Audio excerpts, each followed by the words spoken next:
Life Beats. Life Beats with Sally Musa. Only on Pulse 95. What does it take to command a room of 10 or a stadium of 10,000 people? How do you get over the fear and anxiety of public speaking? One man has trained CEOs, world leaders, presidents, and royalty to do just that. Welcome to the Life Beat studio, Kevin Abdulrahman. Sabah al khair. Hello. How you doing? Oh my gosh. Booming into the mic first thing in the morning. I love it. Let's go. How are you? I'm good. Now, I'm so glad to hear that because it's so interesting watching you online, watching your videos and seeing what you've done before.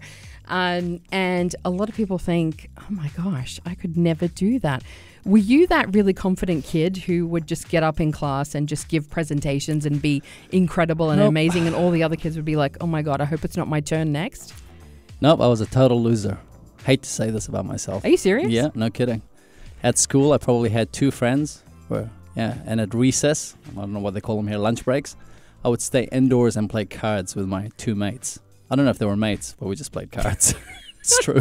True story. Just the 2 guys that you could find. Pretty much. Any 2 about. would do. Whoever could. Yeah. I don't even remember what we were doing, but I spent all of high school doing that. Not confident. I would mumble. Had an ex who would tell me, why are you eating your words? That's just mean.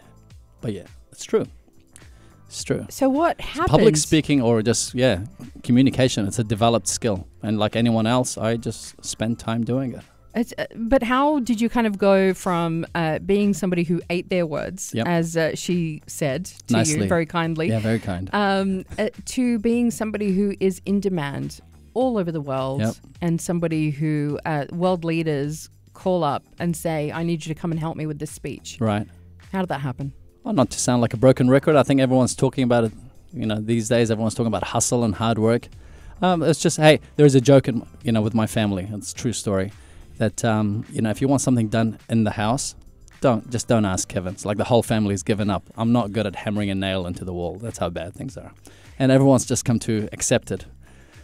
But when it came to communication and just thinking, that seemed to be something that I had in me. Like there was traces of talent.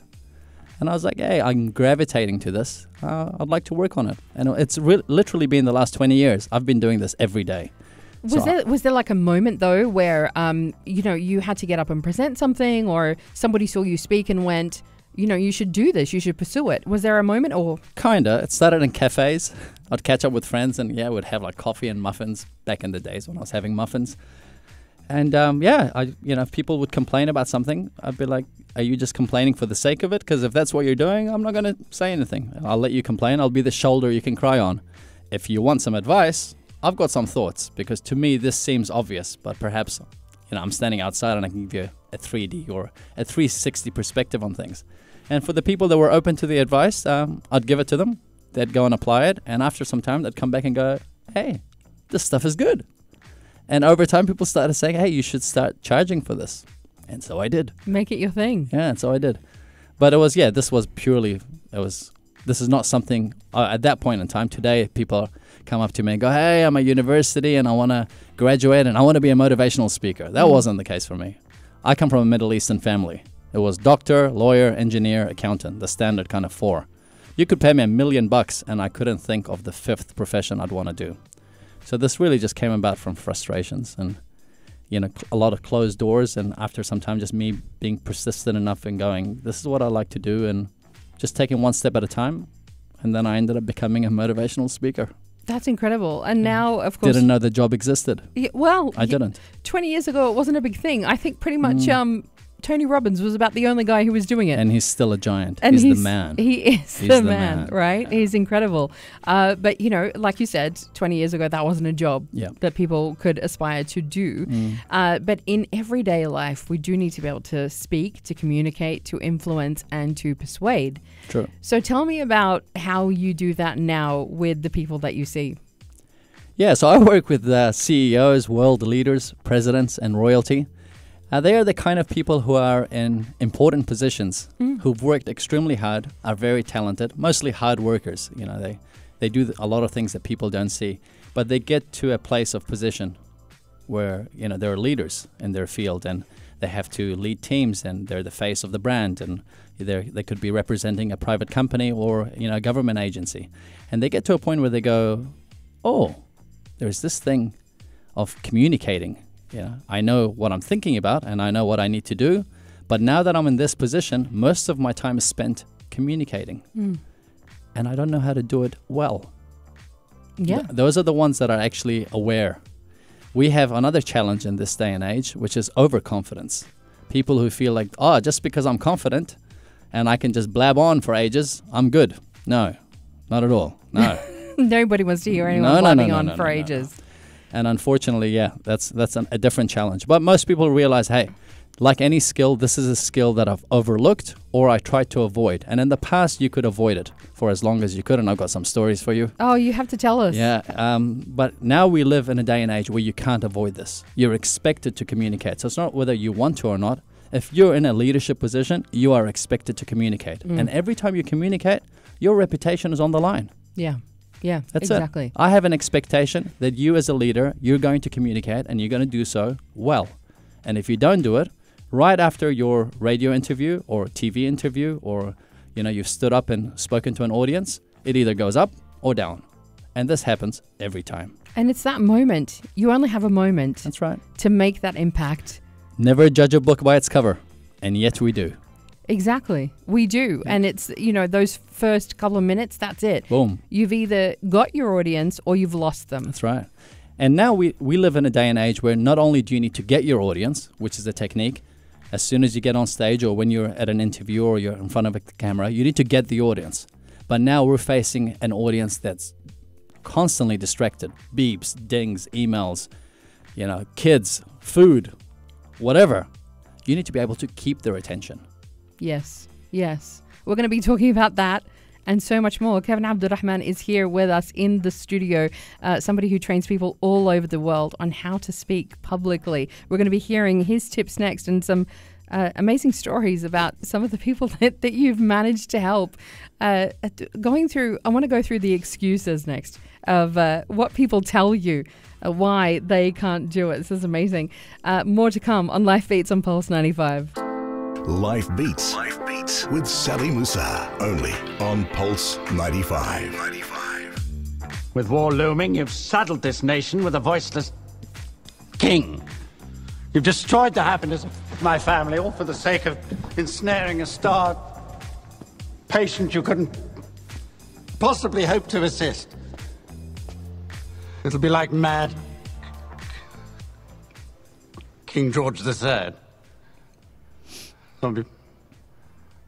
Mad King I got the George the Stammerer, who let his people down so badly in their hour of need. What are you doing? Get up! You can't sit there! Get up! Why not? It's a chair. No, that is not a chair. That is St. Edward's chair. People have carved their names on it. Chair is the seat on which every king It's held in and place queen... by a large rock. That is the stone of Scone. You are trivializing you can everything. believe You all that. trivialize... I don't care how many royal Listen to me. assassins Listen to me. share. Listen to me. Listen to you by what right? By divine right, if you must. I'm your king. No, you're not. You told me so yourself. You said you didn't want it. Why should I waste my time listening to Because you? I have a right to be. That's I what- have a voice.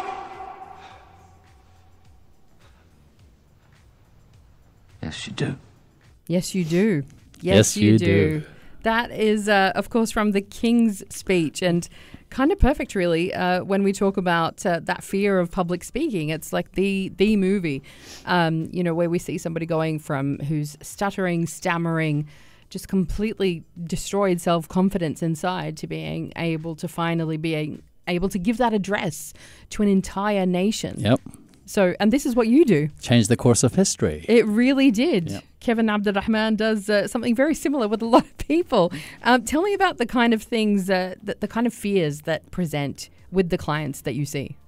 There's all kinds. I mean, I break public speaking to two aspects. So you've got your inner game and you've got your outer game. The inner game is the psyche. And, we had this earlier when we were speaking just before we came on air. If you have the fear of speaking or you're not feeling comfortable to do it, the chances are you're having certain thoughts in your head. And those thoughts are most probably self-centered. the best analogy or the best thing I work when I'm using with clients, I go, think about your favorite teacher. You know, we've been taught by tens of teachers, if not hundreds of teachers growing up. There's only one or two teachers that really stand out. Now, if you think about it, and I usually pressure my clients to really think about what made their teacher stand out. And it could be things like, oh, they were caring, they spoke to me in my language, they didn't make me feel stupid, you know, and a few other things. You know, they were, well, when I press and I press and I press, they come to the realization that the teacher didn't care about themselves. The teacher cared about them, their audience. In that case, it was that individual as a student. This fear, or, you know, having this consciousness, or not being able to get up and speak or present, whatever the size, whether your audience is 5, 50 or 500, it's because it's self-centered. It revolves around you, your ego.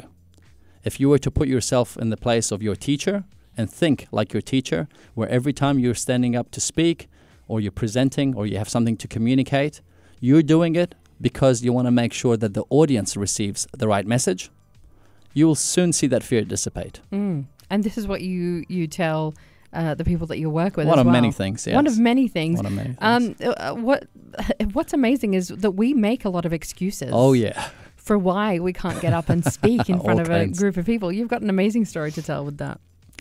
Plenty. So the one that I shared with you off air, which I'll share on air now, was I was called in by the HR manager to work with the CEO of a publicly traded company. He was in position for 18 months. So I got in, spoke, you know, we spoke, and after a few minutes he was relaxed, and I asked him, hey, before we start, why have you hired me now, considering you've been in position for 18 months? And his answer, you can't make this up, was I've run out of excuses. I've used up all the excuses I can. And so when I pressed a little bit to find out what kind of excuses he made, the one I'll share with you was the fact that his PA at one stage said, hey, you have a speaking requirement and you need to do it, say, 6 p.m. in 2 weeks' time. He would actually go and book a holiday or break where he could have the excuse that he will be out of the office or out of the country, and hence he will be unable to deliver the speech.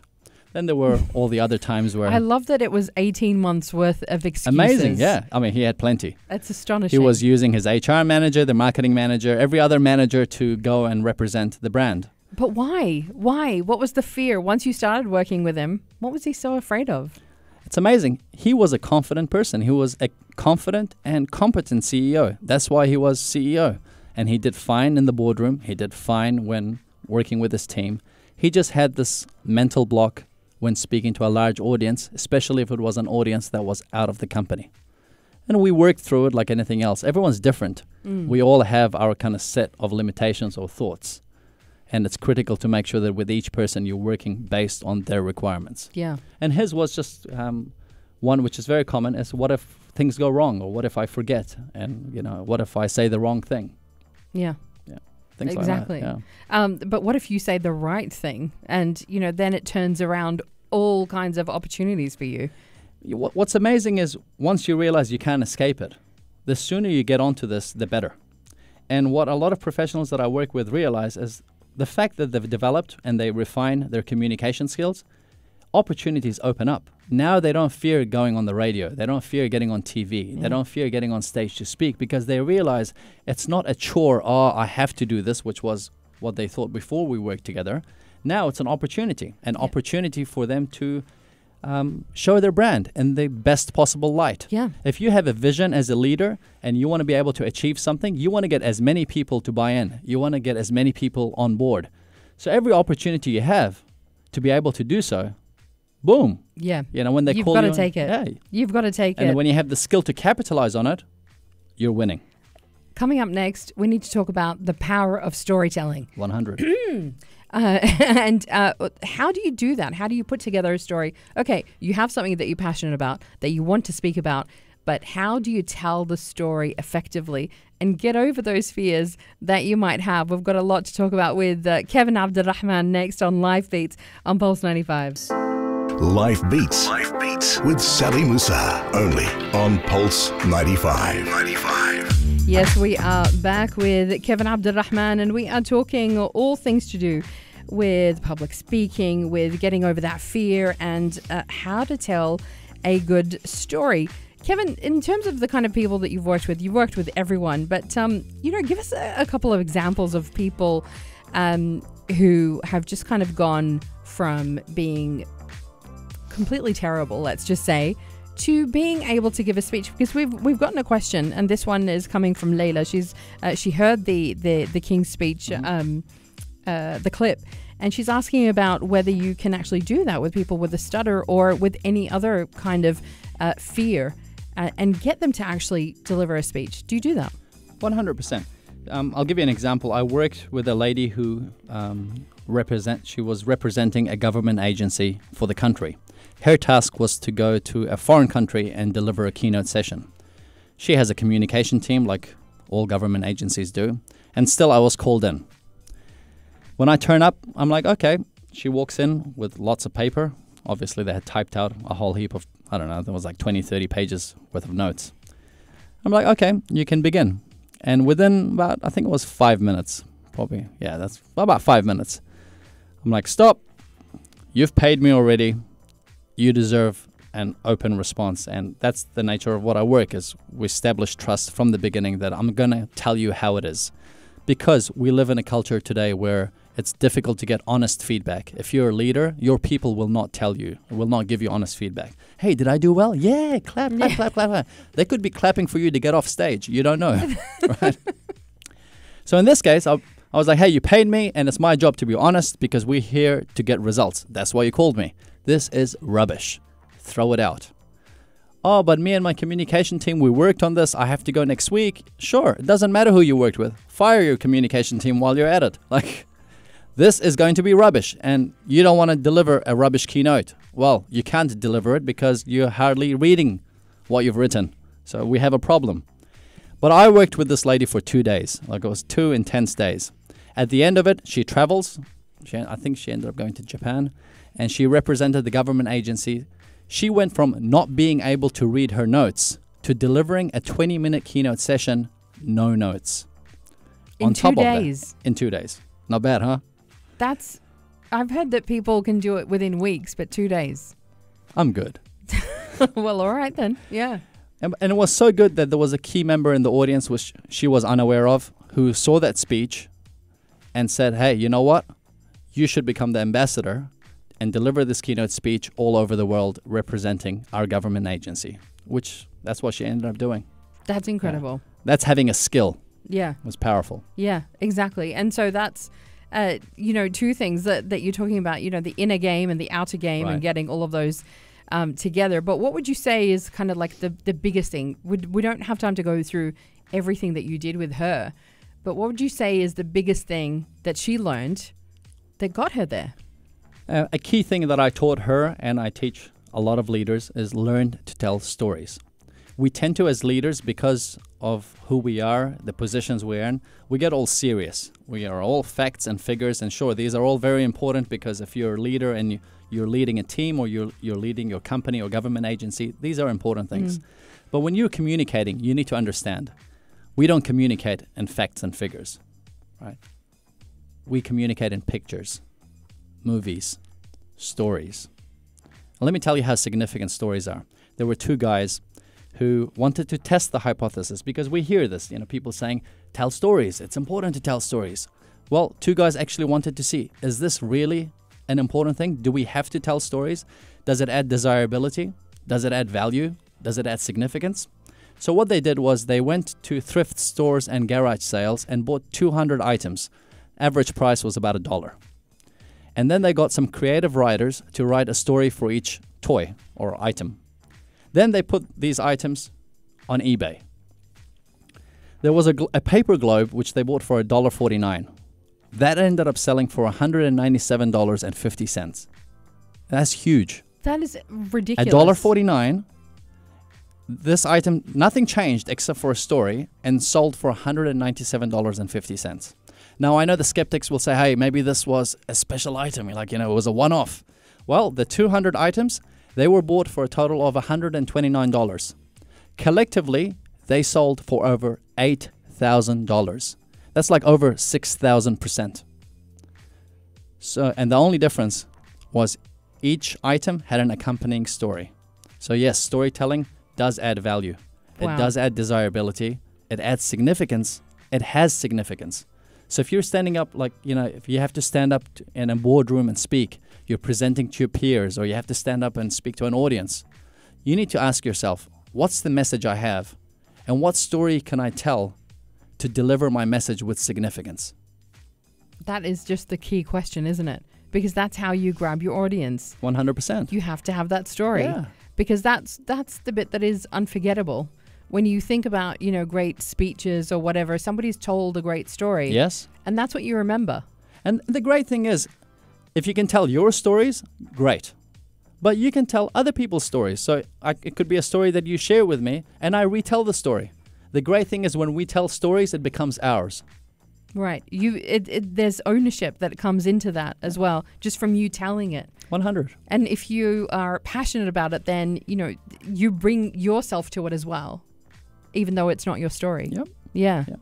Oh, my gosh. Yeah. I love that. We're going to come back in just a moment with Kevin Abdulrahman, and we're going to be talking about his tips. If you have to give a speech, if you have to give a presentation, what would be your number one tip in terms of getting people out there and being able to deliver and tell their stories in a way that is going to be captivating and engaging? We on? Shall we do it now? We're going to do it next. Let's do it. On Life Beats on Boom. Pulse 95. Life Beats. Life Beats with Sally Musa. Only on Pulse 95. And more with Kevin Abdulrahman. We are talking everything public speaking.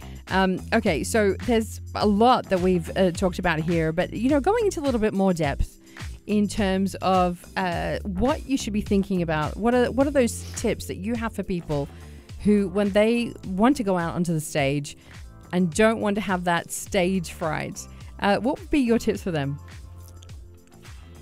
Every morning in Africa, the lion wakes up.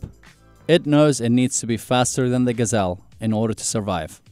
Every morning in Africa, the gazelle wakes up, and it knows it needs to be faster than the lion in order to survive. Now, whether you're the lion or the gazelle, when the sun comes up, you better be running. Right? That's an example of starting with impact. Most people start with, "Good afternoon, ladies and gentlemen, and welcome. I'm glad to be here." And most people have attended talks, events, conferences where they've heard this, and this is an automatic cue for them to go into a coma. I used this as an example of the analogy of the lion and the gazelle. One, you'll remember it. And two, my topic when I was delivering this keynote session was on being competitive and the fact that we live in a competitive world. So it was in line with what I wanted to say. I started with that, and then I said, "Hey everyone, my name is Kevin Abdulrahman." Right, so you need to be able to get people's attention. That would be my first tip. Yeah. The second thing is understand how much time you have, and whether you're doing an interview on the radio, on TV, you're on stage, or you're presenting in the boardroom. When you're up there, you need to ask yourself, what's the reason I'm here? When you ask that question, then you got to remember one message. One message. This is a mistake most people do. Hey, I have 5 minutes. I will say 17 things. No. One speech, one message. One presentation, one message. One interview, one message. Why? Because people will not remember what you have to say. You're lucky if they remember one thing. So make sure that you deliver your message in such a way where if they forget everything else, they remember your message. I think people are afraid sometimes they're going to bore the audience with that one message. So they think, I'm going to, put this in and put that in and put this in as well, because and have this PowerPoint, which is completely useless, in there as well. And then you just kind of bombard your audience. You're vomiting on people. I want you to have this image, literally. And this is what people do, is you're vomiting on people. Now, as a human being, no one appreciates being vomited on. Well, guess what? Your audience are just like you. You don't appreciate being vomited on. Don't vomit on people. Yes, it's out of fear, out of anxiety. I might not have enough to say. But if you're going to go and ramble and have 15 points, your audience are going to walk away not remembering anything. They won't remember you. That's worse than being a bad speaker. Yeah. It's better for you to go in with one message and you say it a few times. But I tell you what, at the end of it, if they remember, they go, hey, Kevin spoke and he said that we live in a competitive world And it's important for us to be running, because if we don't do that, we'll be the gazelle. No one wants to be the gazelle. Exactly. It's just one point. It is on point, boom. and that's it. And it could be 45 minutes, but it revolves around that one point. You forget everything else. You remember the point I made. A lot of the great speakers also talk about the whole idea of it's not what you say, it's how you make people feel when you speak, when 100. you communicate. And it's about changing state. Yes. You know, changing your own state to get into that, you know, place of confidence. Yes. Where you're going to be an impactful speaker. Mm-hmm. How do you do that? You know, what do you do before you get onto a stage? Because I know people like Tony Robbins, they do physical exercise. Okay. He's literally jumping up and down on a trampoline. Yes. And, you know, he has his zone. Yes. Yeah. He goes into his zone. He's got his headphones on. He listens to his own thing, whatever it is. Yes. He's jumping up and down. Mm-hmm. And then he does that, you know, that thing where, like, you know, the fist is up in the air, and then he will get onto the stage. Everyone has their thing, and the key is you find out what's your thing. For me, it's hip-hop and gangster music. I mean, I know. In my other life, I must have been a rapper. Not in The this hat life. says it all, Kevin. Yeah. You got to find what's good for you. And so I found out, no jokes, but one of my clients likes Coldplay. So every time before an event, before he needs to go up and speak in his position, he listens to a specific Coldplay music. See, do you know what? I'm thinking Coldplay. I'm thinking Clocks is perfect for that Coldplay song. The key is what's good for you, Yeah. because what's good for me might not work for you. Right. I was working with another lady whom I found out, you know, while we were working, that every time her son came up, she would just have this amazing glee about her. So I told her, hey, what you can control, you're going to have your phone with you the whole time anyway, is make sure your son's picture's on the wallpaper, so that before you have to get up to speak, while they're introducing you, click it, look at your son's picture, and go up there knowing that you're in the zone. And most important of all, care for the audience. It's not about you. Yes, I know. If you go up on stage and you're going to speak and you have to present, subconsciously we feel, oh, me, how am I going to do? Is it going to be all right? What if I forget? That's wrong. You want to be natural. You want to be confident. You want to be authentic. That's what people want. Care for the audience. I care about making sure I deliver the message right for them to understand, for them to remember. You're right. If I make mistakes, it doesn't matter, because it's not about me. I might be on stage, but it's about the audience. Yeah. Yeah. Just think about them. 100%. And one more tip. Yeah. Go ahead. Just as you start with impact, you must make sure that your final words are remembered. So close with power. You will notice this if you look at presidential campaigns. If you look at some YouTube videos, you will notice every single one that's good always ends up closing on a high. They close again with their message. Because if you forget everything in between, you might remember the first and you might remember the last thing that's said. So don't close with a thanks. Like, geez, that was boring. It's like such a letdown, isn't it, when somebody says It is. that? Yeah. You might as well, close with something powerful. Yeah. So that should be a few tips that if someone has a presentation tomorrow, they can apply. Do you want to close with something powerful? Give us an example. Go on. The name escapes me. I'm going to paraphrase this quote. I've just put him on the spot, so that's why. Yeah, no, it's he all needs good. a moment to think. Go on. I'm trying to think of this quote. I'm going to paraphrase it, but if I was to say it, would be that the biggest mistake people make is thinking that the communication has actually happened, right? When in actual fact it hasn't. It's the illusion that communication has happened. And that's what most of us are facing these days is we have the illusion that we're communicating with impact, that we're speaking to influence or we're speaking to inspire, when in reality it's a skill. And this skill, like any skill, needs to be developed and constantly refined. Boom.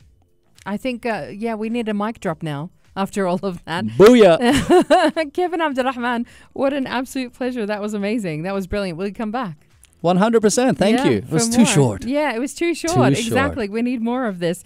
But coming up in the next hour, we've got Mr. and Mrs. Muscle back, and we're going to be talking the 5 exercises that are going to boost your health and well-being. One of them you're completely not going to expect.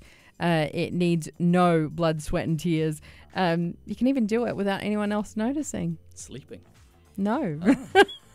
Everybody's saying sleeping. It's not. It's a good one. It's good for men too. That's next on Life Beats on Pulse 95. Life Beats with Sally Musa. Only on Pulse 95.